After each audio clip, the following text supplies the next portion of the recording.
It's really, really big news. And our country has to shape up, because without free and fair elections, you don't have a country. We'll be discussing other things too. But So the war's over? The war is nowhere close to over, but believe it or not, I'm not starting with Iran tonight. There's a couple things that are more pressing than Iran. I do have some Iran stuff, but we gotta before we do anything, and I don't know how much time we should spend on this until it happens. But on Monday, Donald Trump announced that he's requesting an hour or so of primetime network television time slot to give a speech to the nation. This is weird in several ways. Normally, when the president requests time from the networks, it's the day of. You know, it's kind of an emergency thing. Like, hey, something big just happened. I'm Yeah. requesting this time slot. To do it on Monday for a time slot on Thursday, it caught everybody a little off guard. Like, what's so pressing that you need to tell the nation, but not till Thursday, right? Yeah. So Who did he request it through? Like, who's giving it to him? he announced it, but he's like, I don't know how the process works, but they announce it for all the major networks, Oh, okay. ABC, NBC, CBS. Now, there have been some times in 2022, Biden requested time, and a couple of the networks did not carry it. And in, I think it was like 2014 with Obama, the same thing happened. So there's been times before where a network will say no. What they claim in those situations is that if they think it's going to be political, like they don't want to give the president a time slot to attack the other side, it needs to be something news-wise that affects the nation. But this is Donald Trump. Oh, it's definitely. But the thing is, if they say no to him, he'll sue them or go after whatever. So they can't say no. So they're all going to carry it. They shouldn't. This one This is seems. so crazy that he has sued so many news networks that he basically just owns them. He owns our news now. Yeah, they're all afraid of, and it's one of those where even if they win the lawsuit, they're going to spend so much time and money dealing with the lawsuit that it's just Yeah. easier to give him what he wants. Anyhow, not long after he announced on Monday that he was requesting this time slot, it started coming out from everywhere that this has to do with election integrity, 2020 Georgia election, the election he still claims he won. Um, the like right wing media and like even people at the White House were coming out going, no, that's not what it is. Like, you don't know what you're talking about. It's not that. And then Trump, luckily, the very next day, Tuesday, was in the Oval Office. And somebody asked him, never try to defend Trump because odds are he's going to make you look stupid. Like, that's just the number one thing. But let's hear Trump real quick tell us what this is going to be about. Around the world and around the nation are anticipating your big announcement on Thursday night regarding election machines and integrity. Can you give us sort of a sneak peek about what to expect and tell the well, audience I'd rather in save America? it. It will concern that subject, and we'll have a couple of other things to Why say should people also. watch, though? But I'd rather save it. But it's really big news. It's really, really big news, and our country has to shape up. But that's what we're going to be talking about Thursday. Is it doesn't get bigger, because without free and fair elections, you don't have a country. We'll be discussing other things too, but it's going to be a very big announcement. Yeah. I hope he discusses diarrhea. Well, And and that's going around. I don't know. We can blame that on RFK, but that's for yeah. another show. So he said it's going to be about elections. It's really big news. Now, some context for this. He has his guy, Bill Pulte, in as the DNI, Director of National Intelligence, which clearly the DNI, for some reason, has a role in this election probe. Tulsi Gabbard was at Fulton County when they seized all the ballots. Yeah. So this guy seems to be willing to do whatever Trump wants him to do. You could almost make the argument that Tulsi was aware of what they were going to ask her to go along with, and she didn't want to have any part in it, and that's why she got out of there. I know she said her husband has cancer, but I don't buy that. I know I Yeah. believe he does have cancer. Apparently, he's had Well, that what cancer. she was kind of under scrutiny too from Trump, right? Like I feel like she got pushed out. She wasn't really going along with the Iran war. There's rumors that she wasn't going along with what he wanted her to do election wise. Um, Mhm. and her husband has cancer, that's for sure. But also, apparently, he's had the cancer for a couple of years. It's not like he just got the diagnosis and she's quitting now Oh, to be with him. So I think that was a convenient excuse. Also, this is going to focus around Georgia. He's really obsessed with Georgia. And if you remember, Georgia is where he called and said, all I need you to find is 11,780 votes, whatever it is. mhm. Um, the key thing to remember here is even if he won Georgia, he would have lost the election. Like Georgia alone would not have put him over the top. He would have had to win Georgia and one other state. Either way, he's focused on Georgia. One thing interesting, rumors started coming out that because right now he's in trouble in the Senate. Mitch McConnell. Let's Yeah. sidetrack for a second. Mitch Well, hold McConnell. on. I want you to say that one more time. Go ahead. Even if he lost Georgia, even if he won Georgia, he wouldn't have won that election. Exactly. He would have had to win Georgia plus one other state. So just throwing that out there. But he's in trouble in the Senate. Mitch McConnell, which I'm going to sound like a Republican here. Okay. I'm moving the goalposts. I'm sorry. I am. I was saying I need some kind of proof of life. I need to see a video or something to Mitch. Well, they put out a picture of him smiling in a hospital bed, but smiling. That's not enough for me. I hate to say, like, all I asked for was a proof of life. I get it. But like also, I want to hear him. Can he make a sentence? Can he say something? Like I'd like to if he's having 20-minute phone calls with people, I would like to hear a video message from him. Anyhow, that Yes. being said, he's in trouble in the Senate. He's got a lot of stuff he needs to get through. It's going to be tough. One way that he could go about this is getting rid of some Democratic senators. Rumors started coming out that he's going to try to say that because the election in Georgia was illegitimate, for whatever reason he's going to say, the two Democratic senators from Georgia, Ossoff and Raphael Warnock, are illegitimate and should be removed from the Senate. Now, first of all, there's no way for him to do that whatsoever. The only way you can get it's called an expulsion from the Senate, and like I think 2/3 of the Senate has to vote you out. So Okay. there's no way he can do that. But that rumor started going out, and I was like, there's no way he's crazy enough to do that. And then Benny Johnson tweets from Benny Johnson, huge. President Trump is allegedly planning to announce that both senators from Georgia, John Ossoff and Raphael Warnock, are illegitimate due to election fraud. Um, he can announce that all he wants. I don't know. Like, if anything, there's a couple Senate races that are going to be real close. It looks like Ossoff is going to easily win in Georgia, but if anything, this is going to help Ossoff. Like, if you're Ossoff, this is a gift right now to have Donald Trump come out attacking you and trying to call you illegitimate. If it's going to backfire for what he wants. But anyhow, so that's what we're looking at Thursday is he's going to try to say the election. And the rumor is that he's going to say there was attempted foreign interference in the election. All right. There was a plan.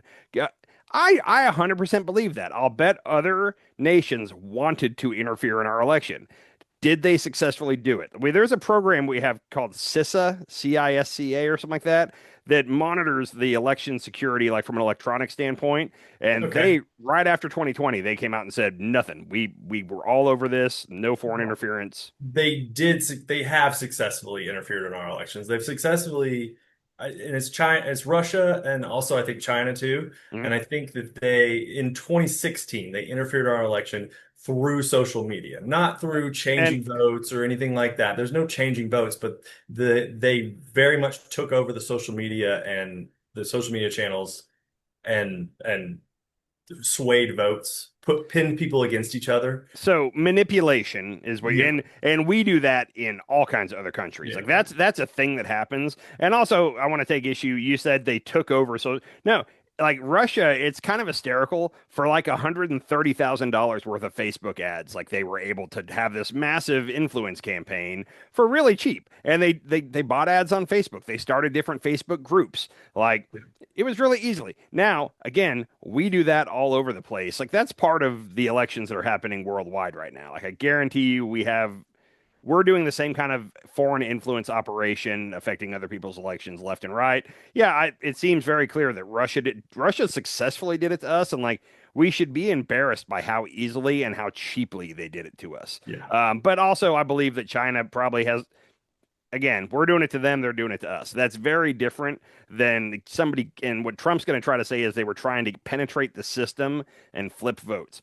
Also, here's a key thing. In Georgia, there is a paper backup for every vote. And this is how, when I voted in Texas, it was very similar. You would use a machine to type in your vote, but then it would print out a copy of everybody you voted for. And you could look it over, and then you walked over and like put it in a bin or a tray somewhere so that if there needed to be a recount, they could do a paper backup, a hand count. In Sure. Georgia, they recounted it 3 times. They did it twice by the tabulators, running everything through the machines again. And then they did a full hand count where it took 3 or 4 days. They counted, I don't know, a couple million votes.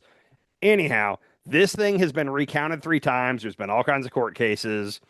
I'm looking forward to seeing what he's going to try to say here. So I got no clue. And Yeah. also, let's not forget the Maduro angle real quick, because Maduro, former president of Venezuela that we kidnapped and we have currently in jail, I believe in New York, that's been one of the big conspiracies. Rudy Giuliani and Sidney Powell said that what is it, Dominion voting systems? They're like, oh, Hugo Chavez controls that. Yeah. I had to do some fact checking. So I hear that all the time, and it's like, is there any possible truth to this?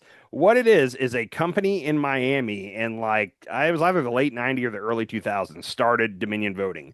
They had engineers that were from Venezuela. There was Venezuelan engineers. They've never been affiliated with the government. In fact, for a while, their machines were used in Venezuela, and then they cut off their whole operation with Venezuela because Hugo Chavez before Maduro, but both of them were manipulating the elections. They were cheating. So Dominion pulled out of there because they didn't want to be a part of any of the cheating going on down there.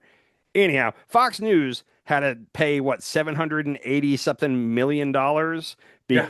because they claimed Dominion rigged the Almost vote. $1 billion. Yeah.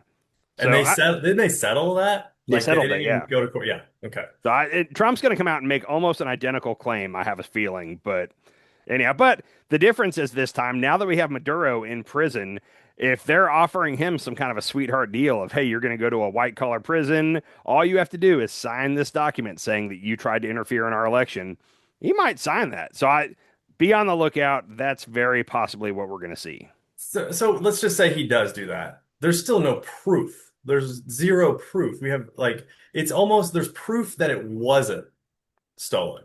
So in my opinion, there's more proof that it wasn't stolen based off the court cases, the recounts, blah blah blah. Yeah.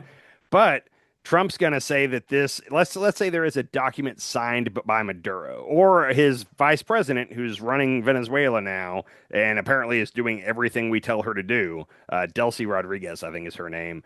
There was an article. Delcy is something? the girl who was fighting against Maduro, who got the Peace Prize. No, that's I can't Oh, remember. Machado. That's Machado. Yeah, Machado. Delcy is the current president. Okay. She was the vice president.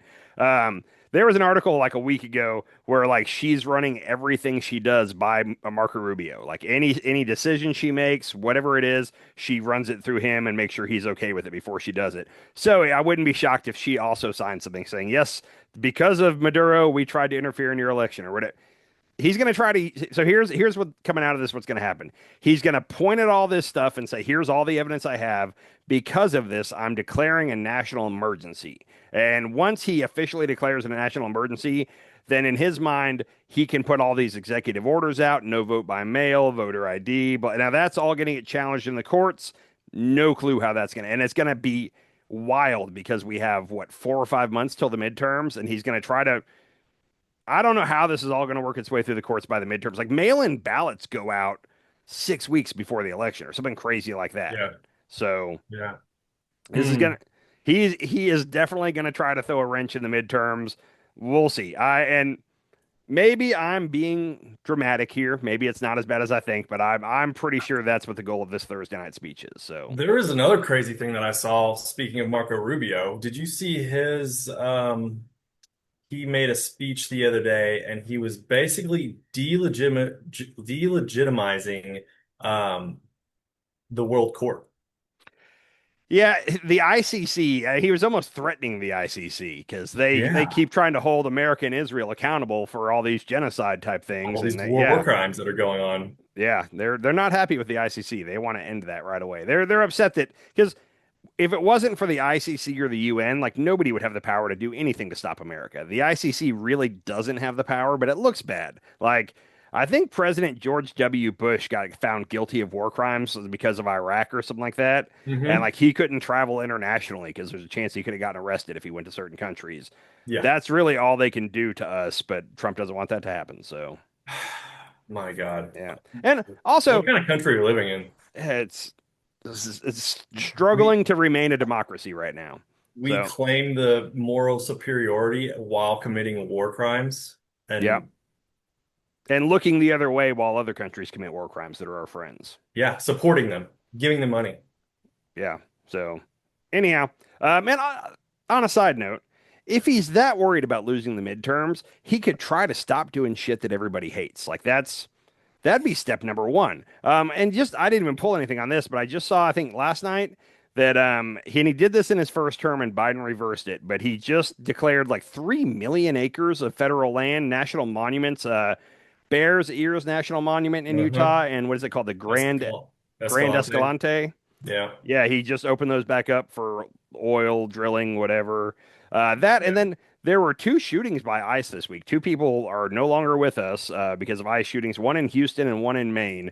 The one in Maine is heartbreaking, and it has. I'm not going to go into full details, but the child was either in the car or the child was in this on the scene right afterwards. So I'm guessing she was in the car.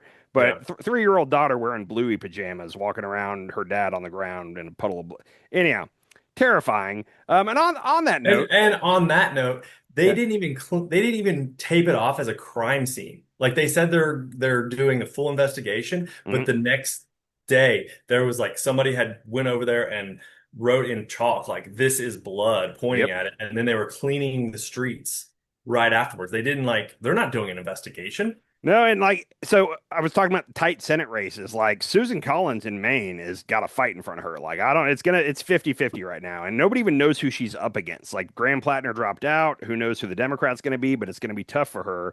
This is the worst thing that can happen for her is to have a Maine shooting, or sorry, an ICE shooting in Maine. So Yeah. she came out right away and said, "Hey, I just spoke to Mark Wayne Mullen, head of HHS or Homeland Security, whatever it is, DHS." Um, and she said, I just talked to him and they're going to stop doing traffic stops because that's where all these things are going wrong. And then Homeland Security came out and said they were going to stop as well. What's interesting, Homeland Security, they lie to us. Remember the Alex Preddy shooting, the Renee Good shooting? They came out and said, oh, well, she tried to ram him with her car and Alex Preddy pulled a gun. And Yeah. video quickly showed that wasn't true. They're getting a little better. They're not lying as much. And this is from the day of the shooting. They said on July 13th at approximately 7 a.m., ICE was conducting targeted surveillance on the last known address of an illegal alien with final order of removal. And they don't say this, but a different illegal alien, they say. Also, a quick side note, this different illegal alien was not illegal, had a social security number for work purposes, had permission to be in the country and work. He was from Colombia. He was on paper. He was doing everything he was supposed to do. But he apparently had moved into the last known address of a other illegal alien that they were currently looking for. So they see him leaving, follow him, try to pull him over. Back to the tweet. Says ICE law enforcement attempted to conduct a vehicle stop. The vehicle attempted to flee the scene and, fearing for public safety, an officer discharged his weapon. That's real key because in the past they said fearing for the officer's safety. An officer is allowed to discharge his firearm if he's fearing for his safety. Yeah. There's nothing about fearing for general public safety that would allow him. So the fact that they didn't even try to lie and say he tried to ram him or this and that, it's a Yeah. different. Now that Kristi Noem's gone, this is a different DHS. They're not lying as much. So they said they were going to stop doing traffic stops as part of ICE because that's where all these keep going wrong. And real quick, I was talking to my wife about this last night, but like in every one of the videos I see, these are unmarked vehicles without flashing lights that are all of a sudden trying to like box you in. And then if they successfully box you in, guys jump out wearing tactical vests with assault rifles. Like a lot of people panic in that situation. I think I would panic too. I You would would too. panic and try to get out of there. You're not in the moment, you're not thinking, oh, this is clearly a federal officer. No, their cars aren't marked. They're not wearing uniforms. And yeah, every one of these people that tries to flee, they're like, oh, why did they run? That back to hypocrisy real quick. Yeah. The right doing this whole, well, if they obeyed, they wouldn't be dead. They should have listened to the. Anyhow. Yeah. An unmarked vehicle pulling you over, like I'm not stopping. I'm Not actually gonna like keep going and I'm gonna call the police and be like, hey, like somebody's following with lights, unmarked vehicle. one. Is this a police officer? Not you said pulling over, and that's real key here. They're not turning on their blue and reds and pulling someone over. A lot of times they get alongside the person and then they pull over in front of them and like cut them off and stop to where you're Oh, trapped now. That's how a lot of this goes down by all the videos I've seen. So all of I a mean sudden a that's car, how kidnappings happen, right? it looks like an abduction. Like if you Yeah. were just a bystander, which we've seen a lot of those videos, if you didn't know any better, you'd think it was an abduction. Like and also it's masked people wearing tactical Mhm. gear with ARs or hopping out of the car, pulling you out of their car and throwing you into their car. Like, Fuck yeah, that. why are people not obeying? Because they're scared to death. They have no clue what's going on in most Yeah. cases. Yeah. It's very frustrating. Anyhow, if you're Susan Collins, you had to be thrilled that, hey, ICE is gonna, like, she made a call and she put it out there. Hey, I called Mark Wayne Mullen. They're not going to do traffic stops anymore. That helps her in Maine. Like, she used her power to get something done that the people wanted. Well, less than 24 hours. This is from ABC. Just in, President Trump has overturned the temporary pause on ICE traffic stops, according to a source familiar with the discussion, allowing traffic stops to resume. He did a big tweet on this. The men and women of ICE are doing a great job, one that has to be done. Crime is way down, and in many cases, numbers that haven't been seen in decades. He goes on, but he says in the middle, the traffic stop. Once we do, playing right into the criminals' hands. The radical left Democrats would like to see this done, but it won't happen on my watch. So he's fully embracing ICE continuing with what they've done. And that's because his ear is given to Stephen Miller on that one, right? Stephen Probably. Miller. Which Yeah. I'll even, you know how I said DHS had that tweet where they didn't say the guy was trying to ram him or anything, which was a big step. Stephen Miller went on, I think it was CNN Monday night, like hours after this happened, and he just said, well, I don't know the full facts, so I can't comment on it yet. Which is a huge leap from where we were with Renee Good and Alex Preddy, where an hour later he was out there saying that this vigilante tried to murder them or whatever. Yeah. Anyhow, so good. They got pushed back because because everybody could see the video yeah, and that's and knew they were lying. That's the thing is there hasn't been any video. These last two shootings haven't caught on like Alex Preddy and Renee Good. Two reasons they haven't. One, Renee Good and Alex Preddy were U.S. citizens. They were white. The last two people were both immigrants from somewhere in Latin America, and there's no video of the actual shooting happening. There's video of the aftermath, but no video of the shooting, and I think that's why not as many people are paying attention to this one. Plus, we have a war going on, and there's a lot. Trump corruption, and the midterms are coming up, and I mean, flood the zone. They're flooding the zone in a very successful way. So, but my main point in talking about all that is, if you're worried that you're going to lose the midterm, stop doing shit that the people of America don't like. Like overwhelmingly by the polling, the ICE killings and all that, nobody's down with that.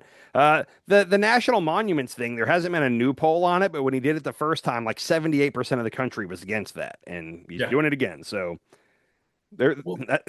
he doesn't care, and I think he thinks he can steal the election. I think he's counting on that at this point. Like he realizes they're going to. He doesn't give a shit about the American people. He just cares about himself, and he thinks he can steal the election, so he doesn't have to placate to the American people in any way. I fear that you are correct on that. I think that's his mindset at this point. So yeah. Anyhow, one more piece of news before I get to the main. Actually, we got to talk Iran. Sorry, let's do a quick Iran update. I'm going to fly through this. Iran says the strait is closed. We have restarted our blockade of the strait. And there's videos left and right of our bases getting hit. The whole like, oh, we've severely degraded Iran's Navy, Air Force, and missile capability. Air Force, maybe. Navy, probably. Missile capability, not at all. Like they're still hitting us quite frequently. The videos weren't coming out for the first couple days, but now the videos are definitely getting out. So, and I think they're probably hitting empty military bases. Like I think we pulled all our people out there, just destroying our shit at this point. But yeah, I think our military bases are pretty much flat. Like we don't have military bases anymore. They're not going to be military bases after this. I think like we've given up on it, and I think Iran is just doing that to show. I don't know what they're doing. I don't understand why they're still hitting those bases besides just to show their people like, oh, they hit us, we hit them back. Well, so, and I think I mentioned this in the last show, 4 or 5 days ago, they hit one of our bases that houses the MQ-9 Reaper drones and apparently took out several of them. So they're taking out valuable equipment. But they hit a base, and I was either in Kuwait or Jordan on Sunday overnight, and they came out right afterward and said that they killed 3 American servicemen in the attack. We came out right away and said, no, there are 0 casualties from these strikes. But then like 7 hours later, our death count of American soldiers went from 13 to 14. So they might have got 1, it looks like. And maybe we're hiding stuff. Who knows? They're saying they got 3. We said they got 0, yet 1 got added. So yeah. So there are people on some of these bases. Anyhow. So the strait closed, oil's going up.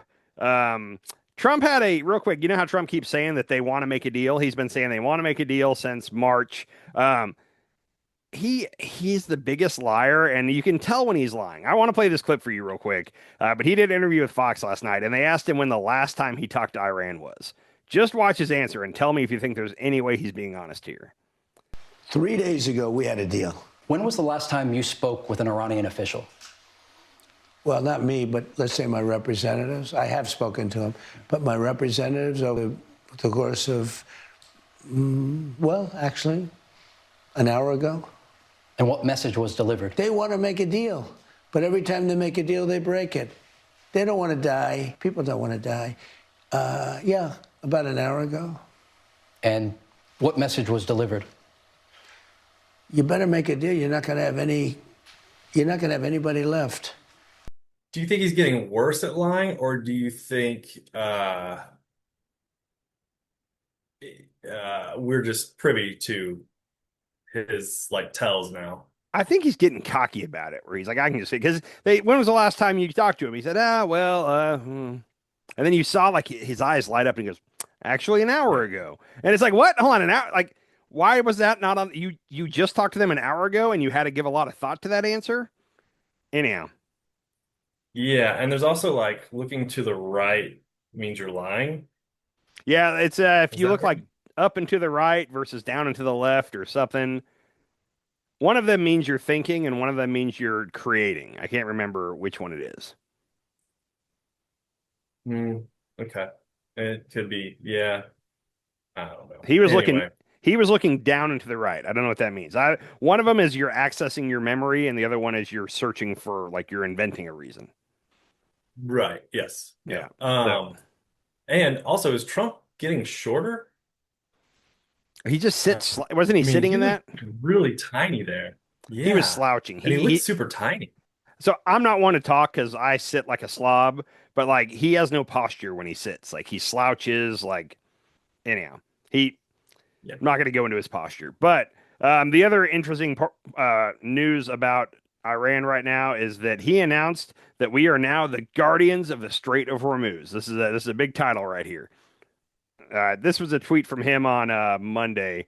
The Hormuz Strait is open and will remain open with or without Iran. We are reinstating the Iranian blockade, so named because it is only stopping Iranian ships or customers from entering or leaving. All other countries will have fair, open use of the strait.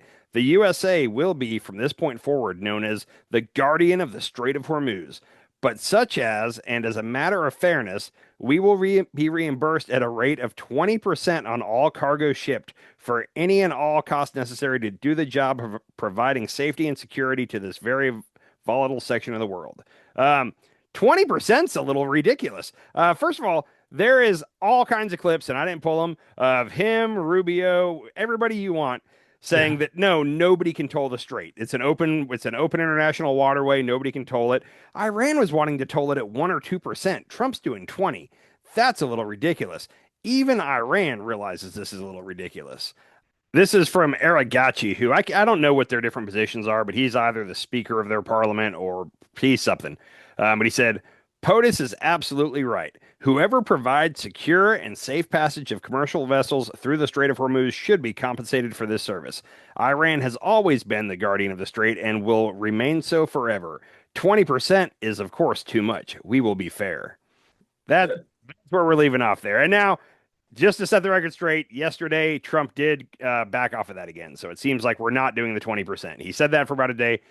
The way you can tell that Trump's crazy and everybody knows he's crazy is he said that, and normally that would like get other nations raising alarm. They would be complaining, be upset. He said that, and nobody said a word because they were like, he's going to change his mind, whatever. Like they didn't even pay attention to it. It's so crazy that we had the president, the leader of the free world, basically, and who knows our free world now. But anyway, the leader of the free world is so crazy that nobody believes what he says. Yes. True. And here's who controls the strait right now? Well, so there's actually a treaty on this. I listened to a podcast about this, but there's a treaty on this that's been in place since like the 1950s, that it is an international waterway that is not to be run by anyone. It has fair use. Iran, for the entire time, has not agreed with this treaty. They have said that it's their strait, but they've never actually done anything about it. But there is an official treaty, probably through the UN, that governs the maritime use of the Strait of Hormuz. So Okay. we would be violating that treaty if we did the 20%. But like I said, it appears Trump is not doing that anymore. But we're going to try and take control of it. That's what he said. Who knows? And also, if we're going to take control of it, that has made this a forever war now. Like for eternity, we're going to be guarding the Strait of Hormuz. Like I thought we were getting out of there. I thought we were doing America first, but Yeah.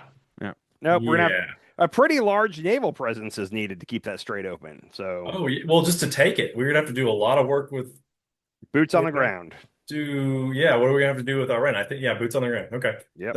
Yeah. Anyhow, Okay. so Well, that's where we're at with Iran. According to Trump, they desperately want to make a deal, and they're calling him constantly trying to make a deal. They claim that I believe them honestly that they don't want to make a deal right now. They want this to last through the midterms. They want America's economy to suck going into the midterms. In their mind, it would be foolish of them to stop now. Like why not drag it out another 4 months and make Trump suffer? That's what they're going to do. okay. So Hmm. anyhow, one more quick thing, and then I got a fun Laura Ingraham I want to talk about today. But the reflecting pool, they have officially drained the reflecting pool again. We were all waiting for them to drain it so we could see. Do you remember how long Trump said there was a slit? Somebody used a knife and cut a slit. 350 feet long or something. It was 250, then it was 300, then it was 350. Well, it's gone up since then. Oh. This is Trump's newest tweet. We drained the beautiful reflecting pool today in order to fix the scars and damage that was done by vandals 2 weeks ago. We wanted to wait until after the 4th of July weekend. The slashes were 300 yards long. That's 900 feet. 300 yards long. And the floor of the pool was cut and then pulled upward with great force by these thugs. The Parks Department had to empty the water in order to fix the watertight basin. It will be refilled and put back into service soon. These country-hating sleazebags should pay a big price for the damage done. Make America great again. There is a reader's added context, a community note by Twitter here. The reflecting pool was drained to address peeling liner and algae from renovation failures, not a 300-yard vandalism slashes, for which no evidence has been provided. Anyhow, Okay, so I don't know. I don't even know what to say anymore about the moron in chief. what can you say? I'm gonna skip. I did have a CNN video on it, but just take my word for it, or go online and Google pictures of the empty reflecting pool, because there's pictures and there is no slit. Either way. Now to the fun part. I've been waiting for 2 days to talk to you about this. CNBC released a top 10 list, top 10 worst states to live in America. Okay. These are America's top 10 worst states to live in for 2026. The key points are crime rates, air quality, healthcare access, worker protection, civil rights. Laws are among factors that can hurt a state in quality of life rankings. Okay. So quality of life. With more states touching their quality of life than with more states touting their quality of life when trying to attract business, CNBC is giving in more weight in the 2026 America's Top State Business Ranking. Okay. So and you said it, but crime rates, air quality, healthcare access, worker protection, and civil rights is the main factors. Do you want to guess what all of these states have in common? Oh, I could guess. I 100% it's red states. They're Yes. all red states. All states that voted for Trump in the last election. Holy mackerel. Number one is Tennessee, which I didn't see. Texas is number two. Indiana, Louisiana, Georgia, Utah, Missouri, Alabama, Oklahoma, and Arkansas. Wow. There's a breakdown in the article. Everybody can go to CNBC if they want to read the article, but it tells you why each state scored the way that it did. In Texas, for example, like 17% of people don't have health care. And then worker protections was the other big one. So here's the thing. What makes a state have a good quality of life for average people isn't the same thing that makes a state good for businesses. In fact, those two things are contradictory, wouldn't you say? Like, if it's good for business, then by that account, it's not good for the workers normally. Like, what's good for the CEO isn't necessarily good for the worker. In fact, it's opposite, right? Right. And that's where like socialism comes into play, where like Yes. socialism is good for the vast majority of the workers. Yes. Well, Laura Ingraham took big exception to this list, and she pulled out her own list. Top 10 best places for businesses to go. But what are the top 10 most business friendly states? Which I wouldn't be shocked if they line up almost exactly, because if it's a business friendly state, it's friendly to the CEO and the heads of the business. It's probably not friendly to the workers, right? It's kind of like that one douchebag that he was asked a question about people being late on their credit card payments, and he was like, "Yeah, aren't you guys worried that like people are being late on their credit card payments?" And he goes off and he starts talking about with his stupid grin, shitting grin on his face, starts talking about how, "Oh, the credit card companies are going to be fine." Yep. Don't worry. They'll be fine. They're not going to go bankrupt. They'll people will pay The eventually. big businesses are going to Yeah. be fine. Who cares about the little people? That was Kevin Hassett. I remember that one. Bassett. I keep So, forgetting his name, and I don't want to remember his name. I'm going to yeah. forget it. Anyhow, here's Laura Ingraham real quick, and she's so close to understanding why, but yet so far away at the same time. Now, check out this recent list. 650 CEOs were polled, and they rated the best states in which to do business. The top 10, including Texas, Florida, Tennessee, Georgia, South Carolina, are Republican. They're run by Republicans, except Virginia, which is at number 10, and North Carolina, kind of a purple state, at number 5. So money and people, resources, are pouring into red states. So how do the socialists brush this off? Well, they do so either by ignoring it or distorting the data, or with a little help from their friends. This CNBC report just comes out. They listed the 10 worst states to live in for 2026. All the states on this list, okay, Trump won. Every state except Georgia in 2020. And the list included 4 of the top 10 states for business. How does that make any sense? Well, they had kind of a weird calculus there, but this is obviously a blatant effort to dismiss and denigrate more conservative states. But it's really nothing new. Did she just admit that Trump lost Georgia? She actually did, yeah. I didn't catch that. But in the middle there, she goes, how does that make any sense? Well, it actually makes 100% sense. Like, what's good for the business isn't good for the worker in a lot of cases. There are some businesses out there where they have a great CEO that cares about his workers, and that happens for sure. But in general, like, I laugh because people are like, yeah, well, the CEO had a big talk with us, and he told us it's real important we all vote Republican, or else, we might lose our jobs. And it's like, yeah, of course your boss is going to tell you that. Like, anyhow. Yeah. Yeah, She's- fear mongering. And she's- also, like, New York is probably one of the main hubs for big businesses. Yeah, New but York and because California. I'm sure the tax rate is higher there, and that's why it didn't make the top 10 for. Yeah, that list was absolutely made by like a. Well, what did you say? CEOs. So yeah, well, that list is basically taking into account people like in Texas, they give huge tax breaks for businesses entering. So yeah, that's awesome for the CEO. They also don't have good worker protection laws, so they'll let businesses treat the workers however they want to without really much oversight from the state. Again, what's good for the worker isn't necessarily the same thing that's good for the CEO. In fact, a lot of times they're the opposite. That's all I'm going to say. Well, Arkansas and Florida, they didn't make that list, but they also passed laws saying like allowing child labor again. Arkansas for sure. I don't know anything about Florida, but Arkansas, Florida yeah. too. Okay. They probably. I know Arkansas was like kids 12 and over can start working like 40 hours a week, or it was something ridiculous. And it's like, Yeah. if you're a corporation, that's great. Like, yeah, go to Arkansas. There's a huge pool of kids 12 to 18 that can suddenly work for you. Not good for the kids. They should be in school. Not good for the kids, no. Anyhow, so she's so close. How does that make any sense? I think deep down she knows how that makes sense. But, Oh yeah. No, they're just propagandists. Yep. So anyhow, that's all I got. We will be reconvening Thursday night, probably after Trump talks. Just be on the lookout. He's gonna release a lot of stuff and say, here, this is clear-cut evidence of vote manipulation by foreign countries or whatever. And then people are going to read what he's declassifying, and they're going to say, no, actually, this does not say what he's saying it says. But by that point, it won't matter because people will have seen his speech on Fox, and they'll have the talking points, and they'll just run with it no matter what those documents actually say. Dude, Yeah. I'm just getting sick of it. We only have 3.5 years left. 2.5 No. years. 2.5 years left. Yeah. 2.5. Okay. We're almost halfway there, bud. And the midterms. Come on, Dems in the midterms. We Let's got take it. this shit. Uh, Got to. I'm losing faith in Democrats to get it done. Is all I'm going to say. I am too. Yeah, the Grim Platter thing really kind of. Which I blame. I blame him for. Like he probably Yeah. needed to get out of the race at that point.